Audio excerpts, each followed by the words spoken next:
For one Pasco County family, the new year is off to a devastating start with the death of their 7-year-old daughter. Reporter Eric Waxler has more on their loss and how the community is supporting them.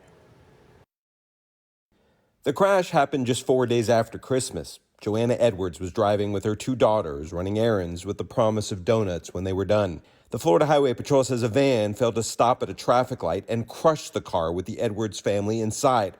All 3 were injured, but Kinley, just 7 years old, did not survive. Mike Moore is the pastor of their church. There's nothing we're going to do to replace the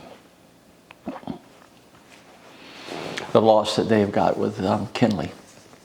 But maybe somehow we can lift up the burden for them, and maybe they can get a little further down the road somehow with their healing and their grief. Moore visited the family in the hospital and saw their father, Jonathan, who was a nurse, holding his daughter's hand in her final moments. Every time an alarm would go off or a monitor would move one way or the other, it kind of broke my heart, because most of us in those situations don't know what we're looking at. And you got a sense every time he looked up at it, you just see a big tear come down his face, his cheek. It was difficult. Joanna and 4-year-old Cadence are still recovering from their injuries while grieving Kinley's death. Johanna Edwards sent us a message about her daughter, saying she was smiling and she never stopped. She was learning to ride the electric scooter she just got for Christmas. Her mom wrote, "Kinley Dawn was truly a shining light in this world, and this world will be a little less bright without her in it." A neighbor sent us this picture of people in their neighborhood gathering to pray this weekend, and many have donated money on a GoFundMe page set up to help with medical expenses.